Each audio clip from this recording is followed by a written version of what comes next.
Hello everyone, myself Uttam Rathore, your host come Dost Jada. So today we have with us Moksha Boss. So hello boss. Hi everyone. Okay. So boss, can you please tell our viewers more about yourself? Sure, why not? So, hi everyone. I am Moksha. I'm from Surat, Gujarat. I am currently pursuing BTech from Electronics and Communication Engineering at MNIT Jaipur. I'm currently in my third year, and I'm also student training coordinator at Placement Training Cell, and also campus relationship manager at EC Department Placement Cell.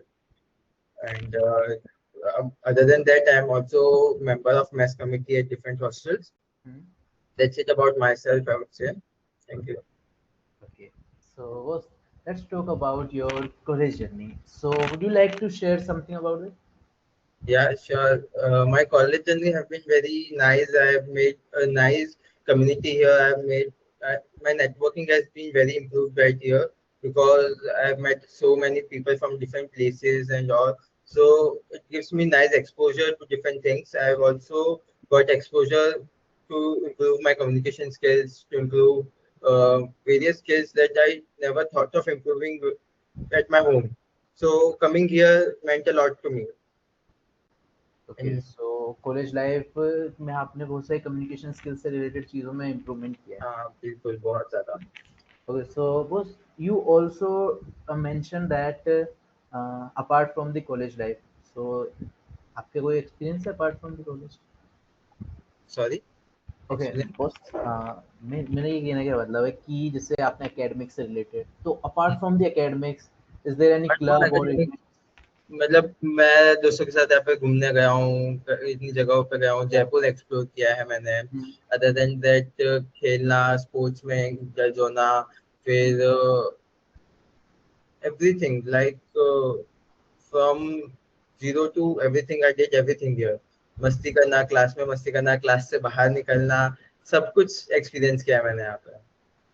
Okay, मतलब college life में आपका experience सब कुछ चीज़ें आपने पहली बार try करी है यहाँ पे. पहली बहुत बार सारी. तो नहीं, बट हाँ मतलब सारे टाइप ऑफ एक्सपीरियंसेस जो होने चाहिए कॉलेज लाइफ के वो मैंने लिए हैं. Okay, okay. So boss, my next question is there any is there any competitions or projects or hackathons आपने कुछ इस तरह से कुछ बनाए थे? हाँ मतलब मेरे तो बेसिकली मेन दो प्रोजेक्ट्स है जो बहुत इम्पोर्टेंट है. एक तो है stock market prediction analysis using LSTM, जो एक डेटा साइंस का प्रोजेक्ट है, जो लाइक फाइनेंस से रिलेटेड प्रोजेक्ट है, जो कंपनीज बहुत ज्यादा पूछती भी है उनको. हम्म. जो मतलब फाइनेंस कंपनीज होती है उनको ज्यादा जरूरी होता है ये सब चीजें. तो हम्म. वो एक प्रोजेक्ट है जिसमें मतलब मैंने अराउंड 5% एरर तक ला के एक मॉडल बनाया था जो 5% हम्म. एरर पे प्रेडिक्ट करता है चीजों को. हम्म. एंड वो बेसिकली मेरा मोटिव उसका यही था कि मैंने जो डेटा साइंस पढ़ा था उससे पहले, हम्म. वो मैं कहीं इम्प्लीमेंट करूँ एक रियल लाइफ प्रोजेक्ट में, इसलिए मैंने वो बनाया था. एंड मतलब मेरे को बस वो डेटा साइंस की नॉलेज को इम्पार्ट करना था कि हाँ मैंने ये सीखा है तो मैं उसको करूँ. ये प्रोजेक्ट मैंने सेकेंड ईयर में ही किया था, ड्यूरिंग माई सेकेंड ईयर. हम्म. और उसी टाइम पे मतलब मैंने डेटा साइंस भी पढ़ा था और उसके रिलेटेड ये प्रोजेक्ट किया था. उसके अलावा मैं दूसरा प्रोजेक्ट स्नैप सर्च करके है, जो एक एआई स्मार्ट सर्च इंजिन है. Hmm. Like project based on image encryption and technography. तो इसमें क्या होता है ना कि जो अगर तुम सपोज कोई इमेज गूगल फोटोज है तो तुम उधर हम्म. जब फोटो सर्च करते हो तो it scans every image and then gives you the result. कि अगर तूने समझ माउंटेन सर्च किया तो it will go through all the images and search for mountains. But hmm. मेरा जो इंजन था वो क्या करता था, use to scan the image once, only once, and encrypt the keywords, मतलब जो उसका डिस्क्रिप्शन है इमेज का उसी को हम्म. एनक्रिप्ट कर देता था उसी इमेज के अंदर यूजिंग टेक्नोग्राफी. Okay. ये एक ग्रुप प्रोजेक्ट है जो हम 5 लोगों ने किया था, जो इस कॉलेज के नहीं थे, मतलब अराउंड द मतलब मेरे सूरत से थे वो लोग. हम्म. और सब अलग अलग कॉलेजेस थे around the hmm. India.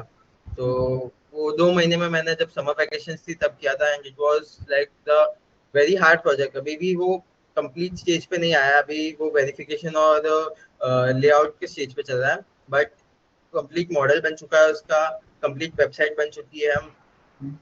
It's a very मतलब बहुत ज्यादा अच्छा प्रोजेक्ट है वो. could also Okay. scale to a large level. हम्म. और बॉस आपका उसमें लेवल क्या था मतलब कि आपका रोल क्या था उस प्रोजेक्ट में? I was the team leader of that thing and also उसके अलावा मेरा मेन रोल था अबाउट टेक्नोग्राफी, जो इम्प्लीमेंटेशन मॉडल बनाया था मैंने बनाया था, एंड उसकी जो सर्च मैकेनिज्म थी उसके अंदर भी मैंने काम किया था। वेब टीम में मेरा बहुत कम रोल था, बाकी लोगों का ज्यादा रोल था, बट यस बाकी ओवरऑल कहीं ना कहीं जहाँ पे भी जरूरत पड़ी टीम को वहां मैंने काम किया। ऑल्सो ग्रुप प्रोजेक्ट्स बहुत इंपॉर्टेंट होते हैं इंटरव्यू पॉइंट ऑफ पर्सपेक्टिव से, क्योंकि वो लोग मांगते हैं कि तुमने कहीं टीम में काम किया है या नहीं किया है। तो it was one of those project जो मैं इंटरव्यू में शो भी करना चाहता था, क्योंकि उनका इम्पोर्टेंस ज्यादा हो जाता है। क्योंकि आफ्टर ऑल जब तुम कोई कंपनी में जॉब या इंटरव्यू बाद जब इंटर्न करने जाते हो तो they you need to work in teams, and when you are working in teams you need to have that experience of managing a team. Team में काम किया, अगर किस दो लोगों के अलग अलग, वो एक कॉमन क्वेश्चन है कि अगर तुम दो लोगों के अलग अलग ओपिनियन है तो तुम कैसे हैंडल करोगे उसको। तो उसके लिए ये प्रोजेक्ट था कि हाँ इसमें मैंने टीम में काम किया हुआ है, ये एक बड़ा प्रोजेक्ट था, तो उस पर्सपेक्टिव से भी था ये प्रोजेक्ट थोड़ा। ओके, सो ये मतलब कि आपके सूरत गुजरात की कोई फ्रेंड्स है उनके साथ मिलके आपने बनाया था, यस। और जो आपने फर्स्ट पे जो प्रोजेक्ट मेंशन किया वो आपने खुद से यहाँ पे बनाया था या फिर किसी प्रोफेसर के अंदर बनाए थे आपने? नहीं, प्रोफेसर के अंडर नहीं था वो, हम 5 लोगों ने सूरत में ही में मिलके या कहीं कहीं मिलके बनाया था पूरा। We used to meet every alternate days and बाकी काम हम घर पे करते थे अपना अपना, और हर alternate days हम मीटिंग रखते थे जहाँ हम ये काम करते थे। ओके, सो बेसिकली आपका वेब डी से रिलेटेड काम नहीं था, आपका मेनली काम था कोडिंग से रिलेटेड, कोडिंग करने से रिलेटेड। कोडिंग में भी steganography, mainly image encryption decryption का जो होता है वो मेरा पार्ट था। वेब टीम में मैंने इतना पार्ट नहीं दिया, बट हाँ कहीं ना कहीं जहाँ हेल्प लगी वहाँ मैंने किया। ओके, सो ठीक है बॉस। सो प्रोजेक्ट, और आपने अभी तक किसी हैकेथॉन्स या किसी कॉम्पिटिशन में पार्ट लिया? हाँ मैंने एक बार बजाज हैकेथॉन में भी लिया हुआ है पार्ट, फिर एसआईएच में भी मेरा चल रहा है करेंटली। इसके अलावा I went for 24 hour hackathon in Jaipur itself, okay. वहाँ भी पार्टिसिपेट किया था। That's it. और किसी में आपने कुछ कुछ शेयर करना चाहोगे हैकेथॉन से हाँ, रिलेटेड? हैकेथॉन्स के एक्सपीरियंस मेरे बहुत मतलब नॉर्मल रहे, ज़्यादा कुछ ऐसे ओवरवेलमिंग नहीं रहे। हाँ अच्छे एक्सपीरियंसेस थे, बट कहीं ना कहीं उसमें मतलब टीम अच्छी नहीं मिलती थी या ऐसा कुछ हो जाता जिस वजह से कई अटक जाते थे। बट ठीक है, इट वाज एक्सपीरियंस ओवरऑल के जैसी भी टीम के साथ काम किया हो तुम, हर टीम के साथ, हर तरह की टीम के साथ काम करना सीखा उधर मैंने। तो yes was it. Okay, so boss, recently you got an intern at Deutsche Bank, so आपका वहाँ पे रोल क्या होने वाला है और क्या चीज़ें सो आप? I am an intern analyst there. ये मेरी पुणे में इंटर्न लगी है। मतलब basically intern analyst is software development role only. उधर जाके उनका मतलब 5 एक डिवीजन है टेक्नोलॉजी के रिलेटेड, उस डिवीजन में हुआ है मेरा। बस ओके, सॉफ्टवेयर और डेवलपमेंट। अभी उससे रिलेटेड क्या रोल होने वाला है, मतलब किस चीज़ के ऊपर आप वर्क करने वाले हो, इससे रिलेटेड कोई नहीं, इन्फॉर्मेशन? वो अभी तक हमें कुछ इन्फॉर्म नहीं किया हुआ है। वो जब हम ज्वाइनिंग होगी हमें थोड़ा वो लोग समझाएंगे पढ़ाएंगे, फिर वो डिवीजन होगा कि कौन किस टीम के साथ काम करेगा, किस प्रोजेक्ट के लिए काम करेगा, वो आगे बताएंगे बताया। Okay, so boss, Deutsche Bank was the first company you cracked, or did you prepare any other company's interviews also? हाँ तो बेसिकली इससे पहले सेकेंड ईयर में I also was shortlisted for Jaipur air force. वो Hmm. इंटरव्यू का experience मेरा first interview experience था basically. तो Hmm. It was it didn't well so well. मतलब Hmm. मेरे लिए वो एक बहुत ही बुरा एक्सपीरियंस था, क्योंकि उसमें मैंने बहुत ज्यादा बुरा परफॉर्म किया था। वो सेकेंड ईयर का टाइम था। उसके बाद थर्ड ईयर में just before Deutsche, a day before Deutsche interview I had Barclays interview. Okay. मैं बार्कलेस के लिए भी शॉर्ट लिस्ट हुआ था, उसका इंटरव्यू भी दिया था, उसमें भी मैं लास्ट राउंड तक पहुंचा था। एंड लास्ट राउंड में मेरा सिलेक्शन नहीं हुआ था। Was is and there any कोई particular reason था इनके पीछे या फिर कुछ आपने? एक्चुअली आई मेरे हिसाब से, मेरे को मेरे ओपिनियन में ऐसा लगता है कि द मेन रीजन वाज कि मैं एचआर राउंड में अच्छे से कम्युनिकेट नहीं कर पाया था। दे थॉट कि I was not willing to join for a longer period. मतलब मैंने उनको मेरे फैमिली बैकग्राउंड के बारे में बताया था, जहाँ मैंने उनको बताया मेरे फादर जो है वो एक Hmm. बड़ा बिजनेस ओन करते हैं। तो दे थॉट माइट बी के ये जो बंदा है शायद जाके फिर से फादर का बिजनेस ज्वाइन कर ले, इसलिए उन्होंने शायद, मुझे मेरा इंट्यूशन तो यही कहता है कि मैंने वहाँ शायद थोड़ी गलती कर दी कि उनको मैंने ज्यादा इन्फॉर्मेशन दे दी अपने फैमिली बैकग्राउंड के बारे में, और शायद उन्हें ऐसा इंटरप्रेट हो गया कि मुझे जाना है, तो वो हो सकता है उसमें। अच्छा, गुजरात से हैं तो पापा का बिजनेस ये हाँ समझ लिया होगा उन्होंने। हाँ, तो उनको वही इंट्यूशन आ गया कि ये हाँ। ज्यादा टिक नहीं सकता यहाँ पे, ये 1-2 साल का फिर चला जाएगा, तो उस हिसाब से हो सकता है। मोस्ट प्रोबेबल रीजन वही लगा मुझे, क्योंकि मेरे पहले 2 राउंड बहुत ही अच्छे गए थे, उनमें मैंने एकदम अच्छे से परफॉर्म किया था, और मैं लास्ट राउंड तक शॉर्ट लिस्ट भी हो गया था उसमें। ओके, लेकिन तो मेनली आपने जैसे फैमिली बैकग्राउंड की वजह से शायद उस वजह से सेलेक्ट नहीं हुआ था। मेन रीजन तो वही लगता है, हो सकता है माइट भी कि उनको और कुछ बाकी कैंडिडेट्स जो उनको लेने थे उनमें ज्यादा कुछ अच्छा मिल गया हो, या हम्म। वो हो सकता है दूसरा रीजन कि जो बाकी कैंडिडेट सिलेक्ट हुए 3 उनमें उनको ज्यादा कैपेबिलिटीज दिखी हो, तो सपोज। उन्होंने उनको लिया। Okay, so boss, let's talk about the resources that you use while your preparation for internship.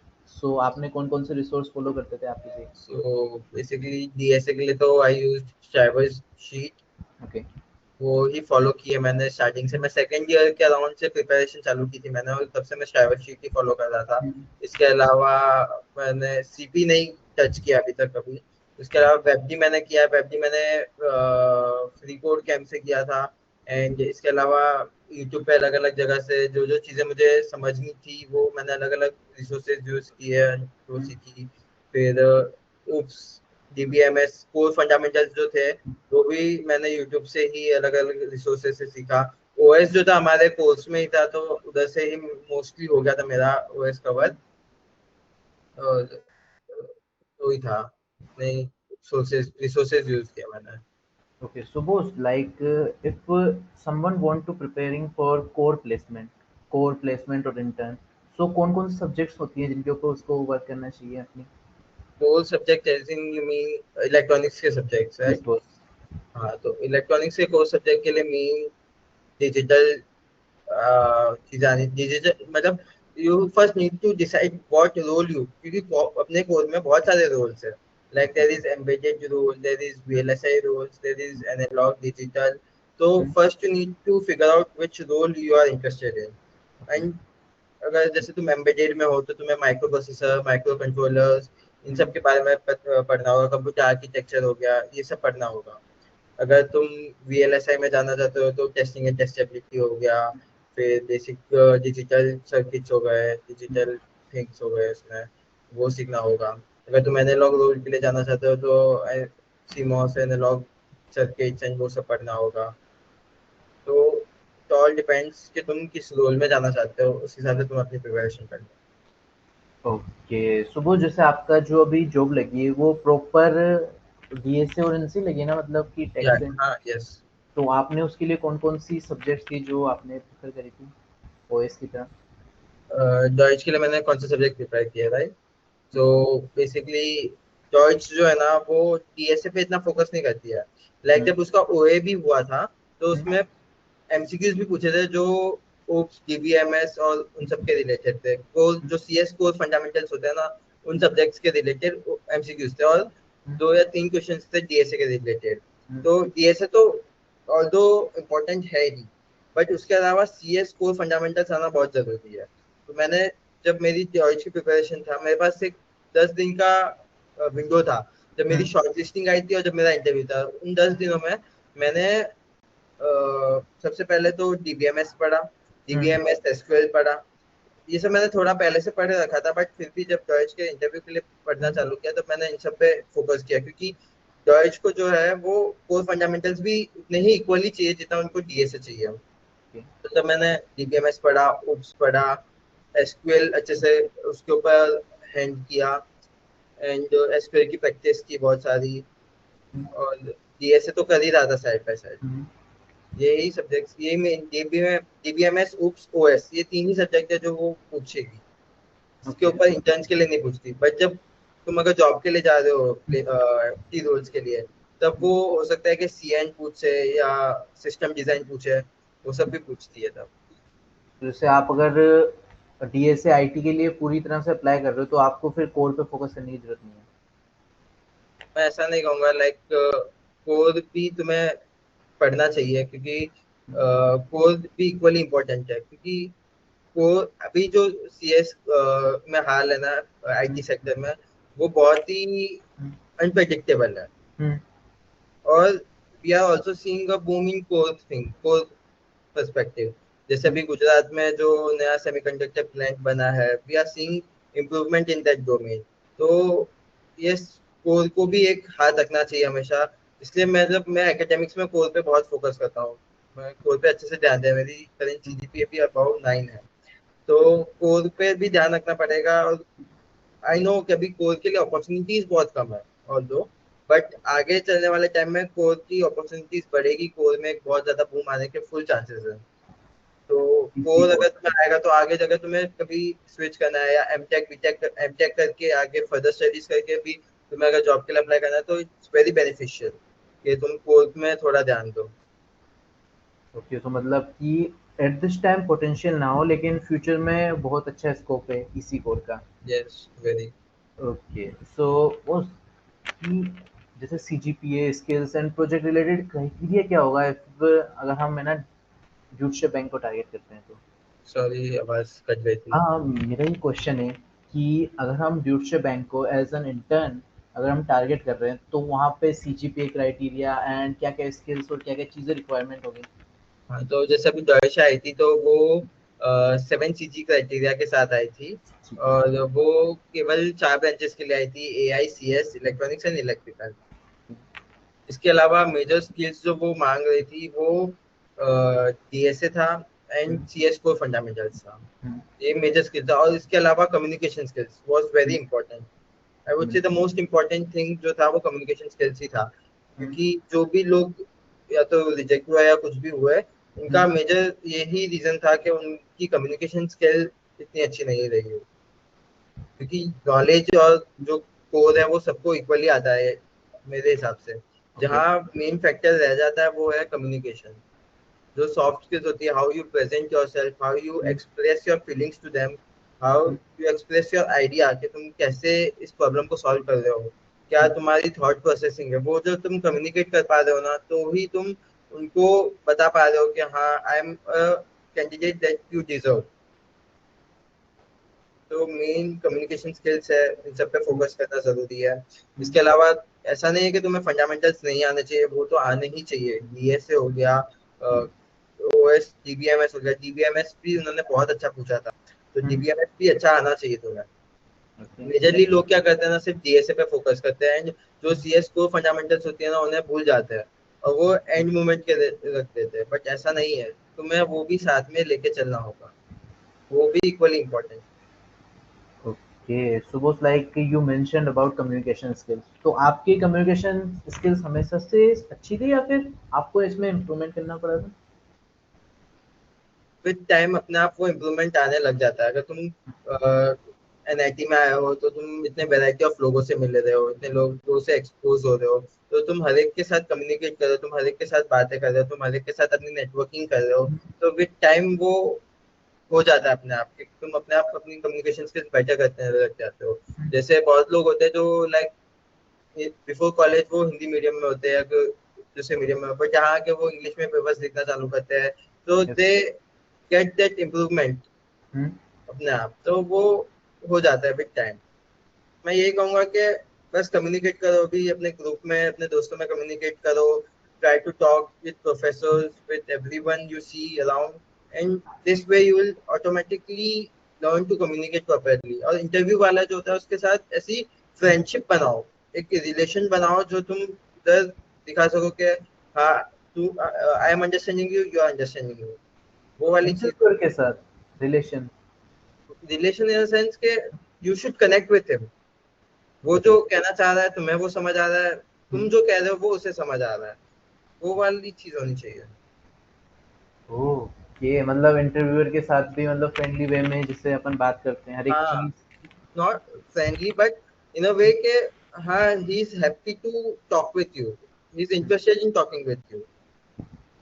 उसको तुम ज्यादा टेक्निकल चीजें बता के बोर मत करो। हम्म, कुछ ऐसे बात करो कि हाँ, वो भी एक जगह पे रिप्लाई दे सके। अगर मैं कुछ बात कर रहा हूँ उससे, तो मैं उससे एक पॉइंट पे कुछ रिप्लाई भी मांगूंगा। अगर मैं उसको कोई क्वेश्चन उसने मुझे पूछा तो हम्म। मैं समझा रहा हूँ, फिर मैं बीच में उसको कुछ पूछूंगा कि we can think it this way, what do you think about it, या in that way we proceed sequentially. Okay. मतलब जो भी तुम सोल्यूशन देना चाहते हो उसको पार्ट्स में तोड़ो, उस ओके। पार्ट को कंप्लीट करो, फिर उससे कुछ फीडबैक मांगो या कुछ भी बात करो, फिर आगे का पार्ट कंप्लीट करो, ऐसे करते करते you should go in sequential manner. ठीक है, मतलब कि इंटरव्यूअर को कभी ऐसा लगना नहीं चाहिए कि आप कुछ ज़्यादा बोर कर रहे हो या फिर कुछ आउट हाँ ऑफ द सिलेबस चीज़ें बता रहे हो। हाँ, मतलब जो उसको चाहिए वो तुम्हें अगर देना आता है तो ही तुम आगे जा पाओगे। ओके, और ये सब चीज़ें कम्युनिकेशन स्किल्स पे वर्क करने के बाद ही होती हैं। Yes. Okay, so boss, let's talk about the complete selection process of Deutsche Bank. So first round, second round, and overall experience. तो मेरा पहले तो ओए था। मतलब सबसे पहले उसकी पीपीटी थी जो हम्म। रात को लेट थी अराउंड 7 के बाद, और उसी पीपीटी के बाद अराउंड 10:30 एट नाइट हमारा ओए था। हम्म। 10:30 को ओए चालू हुआ था जो 3 घंटे का ओए था, जिसके अंदर एमसीक्यूज भी थे, डीएसए भी था। हम्म। डीएसए में मेजरली डीपी ग्राफ के प्रॉब्लम्स थे, हम्म। और जो एमसीक्यूज थे उसके अंदर उप्स डीबीएमएस और उनके जावा जावा के थ्रू उसमें क्वेश्चंस थे। हम्म। एंड वो हुआ, उसके बाद शॉर्टलिस्टिंग आई थी, शॉर्टलिस्टेड अराउंड 18 स्टूडेंट्स कुछ हुए थे, एंड 18 स्टूडेंट्स हुए थे, एंड उसका इंटरव्यू था हमारा। हम्म। फिर इंटरव्यू वाले दिन हमारे 3 राउंड थे, 2 टेक्निकल राउंड, एक एचआर राउंड। ठीक है। और लाइक उधर से करीब 16-17 लोगों की टीम आई थी, जिसमें 4 तो एचआर थे और बाकी 12 जो थे टेक्निकल इंटरव्यूअर्स थे। हम्म। हमारे इंटर्न्स के साथ साथ एफटी रोल्स वालों का भी चल रहा था हम्म। एट द सेम टाइम, दोनों का एक साथ ही चल रहा था इंटरव्यू। तो जो पहला राउंड था वो उसमें मेरे एक सर आए थे जिनका नाम चैतन्य था। उन्होंने मुझे एक डीएसए का क्वेश्चन पूछा, फिर hmm. And I asked him, okay, how do you want me to answer your questions? Like in a communicative way, or I just write down the answer and it's over. So he said, let's communicate. Let's discuss about the problem. So we discussed about it. How do I think about it? What is the brute force approach to it? What would be the better approach? What would be a more better, best approach to it? And that way we proceeded for the DSA question. एक ही question पूछा था, and उसमें हमने अच्छा खासा time दिया था, और उसको मैंने करेक्ट कर दिया था लास्ट तक आते आते। फिर उसके अलावा उन्होंने मुझे उप्स के क्वेश्चन पूछे थे, बेसिक उप्स के क्वेश्चन पूछे थे, और एक डीबीएमएस की क्वेरी पूछी थी। ओके। वो हुआ पहला राउंड। फिर पहले राउंड के बाद अराउंड थोड़े बहुत लोग जो थे, मतलब टोटल 12 बच्चे बचे थे उसके बाद, 12 बच्चे बचे थे, एंड जो सेकंड राउंड हुआ, सेकंड राउंड में 11 बच्चे कुछ बचे थे। हम्म। सेकंड राउंड था, second round was more about DBMS. उसमें मुझे डीएसए का एक भी क्वेश्चन नहीं पूछा, DBMS and OOPS, only DBMS and OOPS. और उसमें ऐसा नहीं इजी पूछा था, हार्ड पूछा था। मुझे जो डीबीएमएस की क्वेरी दी थी वो बहुत हार्ड थी। उन्होंने पहले ही बोला था कि ये जो है वो नॉर्मलाइज्ड क्वेरी नहीं है, नॉर्मलाइज्ड है। मतलब एक डीबीएमएस का कॉन्सेप्ट होता है नॉर्मलाइज्ड, वो पूछा था उन्होंने कि अननॉर्मलाइज्ड क्वेरी, उनसे रिलेटेड एक पूरा क्वेश्चन बनाया था। एंड वो क्वेश्चन करते करते टुक मी अराउंड 15 to 20 मिनट्स। उसके अलावा उन्होंने मुझे बहुत सारे ओएस के कॉन्सेप्ट पूछे, और मोस्ट ऑफ द ओएस के उप्स के कॉन्सेप्ट जो थे वो जावा के थ्रू पूछे थे उन्होंने। हम्म।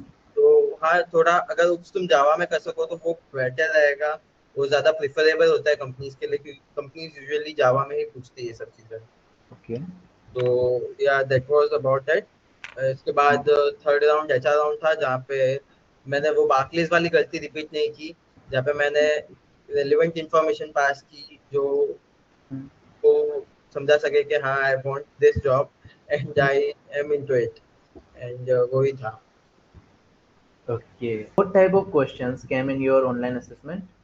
हाँ, तो पहले तो 10 एमसीक्यूज थे। It was a 3 hour online assessment. Okay. पहले जो थे वो 10 एमसीक्यूज थे, जिसके अंदर उप्स के बहुत सारे कॉन्सेप्ट पूछे थे। उप्स के हम्म। कॉन्सेप्ट में भी लाइक जो इनहेरिटेंस के कॉन्सेप्ट होते हैं वो थे, एरर बताने वाले कॉन्सेप्ट थे। इसके अलावा टीबीएमएस की क्वेरीज थी, टेबल दी हुई थी, नॉर्मलाइजेशन के ऊपर क्वेश्चंस थे, हम्म। और यही क्वेश्चन थे, और सब कुछ ऑलमोस्ट सारी चीजें जावा और एसक्यूएल में थी, मतलब उसके जितने भी क्वेश्चन थे वो जावा के अंदर ही थे उधर। एंड उसके बाद जब डीएसए के क्वेश्चन आए तो अराउंड 3 डीएसए के क्वेश्चन थे। एक टीपी के ऊपर था, एक ग्राफ के ऊपर था, और एक नॉर्मल मैथ्स के ऊपर था। मैथ्स का क्वेश्चन था, एक इजी थे। और टीपी और मीडियम, इजी मीडियम क्वेश्चन ही थे, हार्ड क्वेश्चन नहीं कहूंगा, हम्म, इजी मीडियम क्वेश्चन थे। और मतलब सबका ही ऑलमोस्ट बिफोर टाइम हो गया था। और हम्म। ये रूम पे देना था, रूम पे असेसमेंट था इसका, सीसी में नहीं था। बाकी यूजुअली सीसी में होता है, बट इसका रूम पे ही था असेसमेंट।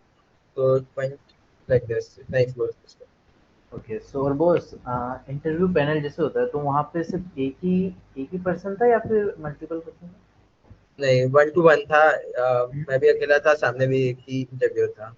ओके, तो उनका बिहेवियर किस तरह से था, लाइक कि वो ज़्यादा एग्रेसिव थे या फिर फ्रेंडली वे में सब कुछ हो रहा था? नहीं, ये वो मतलब मेरे जितने भी इंटरव्यूज थे, दोनों इंटरव्यूज जो दोनों राउंड में थे, they were very friendly. One was Chaitanya and the second one was female, I don't know her name, but hmm, she was female. And both were very friendly, they help me. जहाँ पे मैं अगर कहीं अटक भी रहा हूँ तो they also help me with that. Hmm, why don't you think this way, why don't you go in that direction, ऐसे करके वो मुझे हेल्प भी कर रहे थे। हम्म। ओके, और वो सीजीपीए क्राइटेरिया सेम में अफेक्ट करता है कि लाइक जैसे आपकी अभी आप बताए थे कि 9+ सीजीपी है, तो वो बहुत ज़्यादा उनको पॉजिटिव वे में लेते हैं या फिर 8+? नहीं, मतलब मेरे हिसाब से तो 8+ अगर किसी बन 8+ है तो वो सब एक समान है। हाँ, 8 के नीचे और 8+ में वो कंपैरिजन ला सकते हैं एक बार। बट 8+ और 9+ में वो इतना कंपैरिजन नहीं लाते usually. 8+ everyone is equal and same for them. Okay, मतलब 8+ सारे सेम में। हाँ। ठीक है। और बॉस, आपने मतलब कि अपनी 9+ सीजी किस तरह से मेंटेन करी, कुछ टिप्स? तो हाँ, it was a very hard journey to maintain both core thing and IT sector also, साथ में लेके चलना था मुझे। बट मोस्टली ऐसा ही होता था कि मैं लाइक एग्जाम आने वाली उसके 10 दिन पहले या 12 दिन पहले मैं सारा सिलेबस, मतलब क्लास में सबसे पहले इंपॉर्टेंट चीज तो है कि तुम क्लास में ध्यान दो। अगर तुम क्लास में ध्यान दे रहे हो तो तुम्हें थोड़ा बहुत आइडिया तो लग रहा है ना, कि हाँ ये टॉपिक्स पढ़ा है सर ने, ये चीजें कवर की है, इस वे में पढ़ाया है सर ने, तो तुम्हें वो बेसिक चीजें पता होनी चाहिए कि क्या फ्लो था सर का, किस वे में सर ने हमें बताया, वो सब पता है। तो जब तुम 10-12 दिन पहले चालू करोगे, सारा सिलेबस तुम्हें पता होगा, नोट्स अरेंज हो जाएगी तुम्हारी। तो मैंने बस वही किया। जब 10-12 दिन पहले मैं चालू करता था, and I use to learn everything from YouTube, from notes, from जो मैंने थोड़ा बहुत क्लास में समझाया, वो सारी चीजें गैदर अप करके मैं पढ़ता था। एंड बाकी दिनों में जब जो ये 10-12 दिन और एग्जाम्स के दिन होते हैं उनको छोड़ के मैं मेन उस पर फोकस करता था, आईटी सेक्टर पे। तो और आईटी सेक्टर में मेनली आप कौन-कौन से प्लेटफ़ॉर्म्स यूज़ करते थे? प्लेटफॉर्म्स लाइक, पहले तो शाइवर्स की शीट पे से मैं क्वेश्चंस समझता था। फिर लीड कोड पे मैं उन्हें सॉल्व करता था। लीड कोड पे मैंने किए हैं, कोडिंग निंजास पे भी किए हैं, गीक्स फॉर गेम्स पे भी किए हैं। एंड अराउंड 250-300 क्वेश्चंस ओवरऑल हो गए होंगे मेरे अभी तक। ओके, तो yes, ये सारे प्लेटफॉर्म्स हैं। बाकी ओके, वेब वगैरह के लिए भी आई यूज सम प्लेटफॉर्म्स। बाकी गेटअप वगैरह पे मैं बनाता रहता हूँ, कुछ ना कुछ चलता रहता है उसमें मेरा, तो वो सब चीज़ें। ओके। तो बॉस, गिटहब पे कुछ किस तरह से बनाते हैं? मैंने मतलब सुना ही है, बहुतों को आइडिया नहीं रहता है गिटहब कैसे यूज़ किया जाता है सब कुछ। बेसिकली गिटअप पे it is like a repository, जहाँ तुम अपनी जो भी तुम प्रोजेक्ट्स वगैरह बना रहे हो वो तुम कैसे लोगों तक पहुंचा सकते हो, उसका एक हुँ, जरिया है। तो होता क्या है, गिटअप पे you make a repository for your project, जहाँ तुम उसका सारा कोड वगैरह डालो, या जो भी तुम्हें उसके इंफॉर्मेशन पास ऑन करनी है वो सारी चीजें डालते हो। एंड लाइक कोई भी उसे एक्सेस कर सकता है, कोई भी।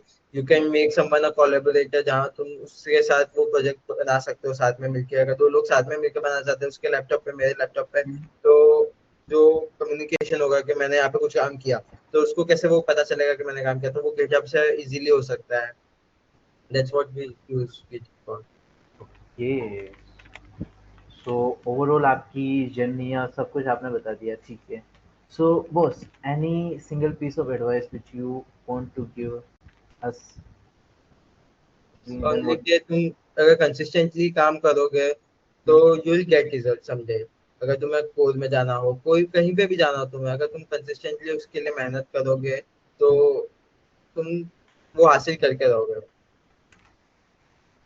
मतलब कंसिस्टेंटली अपने ऊपर वर्क करना है चीज़ों के या ऊपर। और फिर श्योर। लेकिन ये भी तो होता है ना बॉस कि लक फैक्टर भी बहुत ज़्यादा अफेक्ट करता है इंटर्नशिप के लिए। हाँ, लक फैक्टर वेरी करता है, बट ठीक है, लक फैक्टर तुम्हें जॉब दिला देगा, सब हम्म, दिला देगा, बट जब तुम उधर जाओगे तब हर बार तो लक फैक्टर नहीं होगा ना तुम्हारे साथ। अगर हम्म, तुम्हारे पास स्किल्स है तो हाँ, लक फैक्टर चाहिए, स्किल्स होने के बावजूद भी लक फैक्टर चाहिए, बट अगर तुम्हारे पास लक फैक्टर और स्किल्स नहीं है ना, तो कभी ना कभी तो तुम हारोगे, और तब जो तुम्हारा फॉल होगा वो बहुत बड़ा होगा। तो it's better to keep skills equally important. और स्किल्स में mainly communication skills, DSA and अपनी यस, स्टडीज पे जो फोकस भी जिस करना। डोमेन में तुम जा रहे हो उसकी जो भी रिक्वायर्ड स्किल्स है उसमें तुम अप टू डेट होने चाहिए। अगर तुम वो नहीं रह पा रहे हो तो कभी ना कभी तो तुम्हारा लक फैक्टर होगा जो नहीं चलेगा, किसी और का चलेगा, तब तुम क्या करोगे। ओके, मतलब लक फैक्टर थोड़ा बहुत इम्पोर्टेंट होता है लेकिन अपनी मेहनत जो होती है उसका फर्स्ट प्रायोरिटी होती है। ओके, सो बस हमारे मेनली क्वेश्चंस यहाँ पे एंड होते हैं। तो आपको कुछ ऐसा लगा कि ये क्वेश्चंस होना चाहिए था जो पूछा नहीं गया? नहीं, बिल्कुल नहीं, ऑलमोस्ट सब कवर हो गया था क्वेश्चंस में भी, कि मेरी टोटल जर्नी भी मैंने बताई, सब कुछ हो गया है इसमें। It was very nice experience to talking with you, and बहुत अच्छा लगा सर बात करके। Thank you so much boss for coming on my channel and sharing your insights. So या आज के लिए इतना ही। मिलते हैं नेक्स्ट पॉडकास्ट में, तब तक के लिए keep learning and take care.